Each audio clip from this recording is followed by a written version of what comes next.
Everyone, welcome back to the channel. A couple of trades to go through and also some trade rumors. There's a couple big things that could be brewing this week. So if you're a new subscriber, welcome. I hope you do hit that subscribe button. Welcome back. If you've been here, hit that like button, notification bell, comment down below. But just quickly, guys, so we got a couple trades, one with the Colorado Avalanche and New York Rangers, and then another one with the Nashville Predators and Minnesota Wild. So quickly, the Avalanche acquired defenseman Ryan Lindgren and Jimmy Vesey from the Rangers in exchange for Calvin DeHaan, UC Parsonen, and also prospect Hank Kempf is going to the Avalanche as well. So basically the structure is the 2-for-2, but Hank Kempf going to the Avalanche and the Rangers getting a second and fourth round pick. I would say the picks are also for the fact that they're retaining 50% on Ryan Lindgren. So like I said, Lindgren is probably the main piece here, and I think a lot of people are looking at other defensemen in the market, whether it's like Rasmus Ristolainen or looking at David Savard.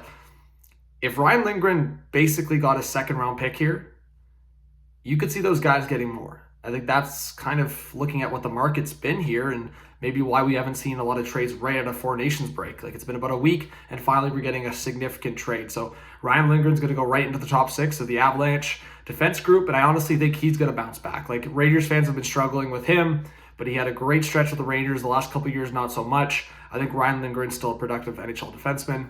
And then I think Jimmy Vesey can be a good bottom six guy. I think what you're getting with Vesey versus Parsonen doesn't have, like, I would say size struggles. Like, he's a bigger guy too, but I think the difference is Vesey actually uses that size a little more in terms of the physicality. Not to say he's been huge production-wise, but and then Calvin DeHaan can go into the top six with the Rangers. Like, I think this trade allows the Rangers to collect some assets. They lost to the Leafs last night. Maybe they don't think they're the playoff team that they thought they were. So they're collecting assets, getting a second and fourth round pick. They're still replacing DeHaan with Ryan Lindgren. A bit of a downgrade on the surface, but we'll see. Maybe DeHaan will fit better with the Rangers and what Lindgren was doing. And then, as I said, just kind of a swap. So second and fourth on top of the 2-for-2.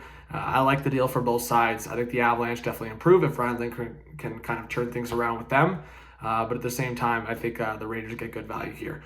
So that's that trade. I think it's kind of a meh on both sides. I think that's kind of a good evaluation and analysis. But on the real note, I think the Avalanche probably get the higher ceiling in this trade. And then, as I said, I think the Rangers, will see what they do. I mean, who knows? Maybe they still think they could do something and they could flip a draft pick. But then looking at the Nashville Predators, they trade Gustav Nyquist to the Minnesota Wild for a second round pick.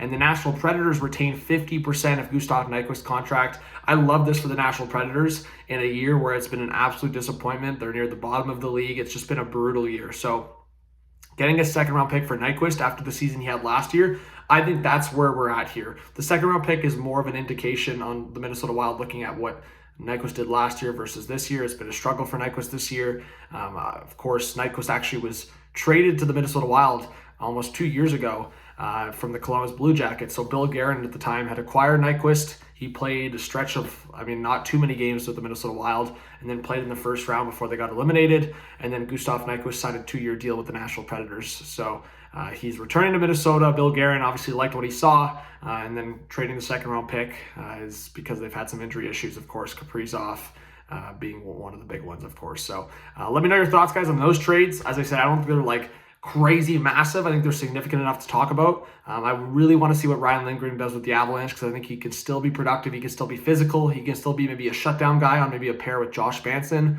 So we'll see how that goes. I know some Raiders fans are joking around. Imagine he just ends up on the top pair with Cale Makar. So we'll see where Lindgren fits in. And then quickly, just in terms of trade rumors, there's some more buzz about Brad Marchand. I do want to kind of keep an eye on it because I think he wants to stay in Boston. I think Boston ultimately wants to keep him there, retire a Bruin. But if the Bruins are going into a rebuild, if there's any speculation of that, I think there's going to be some teams out there. Bob Stauffer, I believe, from who covers the Oilers, had talked about it. I think even some people on the Avalanche, beat writers, different people covering, have kind of speculated about that. I've speculated about that in terms of Brad Marchand going to play with Nathan MacKinnon. So I would throw the Avalanche out there, the Edmonton Oilers, the Vegas Golden Knights.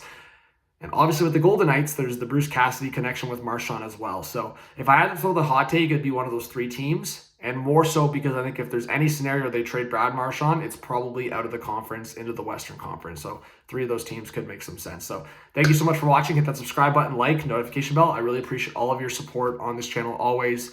As I said, give me your thoughts on those trades. As trades happen, I will be posting more videos. I'll be live all day on NHL trade deadline day. So I hope I'll see all of you there on the channel. And then I do expect some big trades to happen. So I'll see you when that happens. Cheers.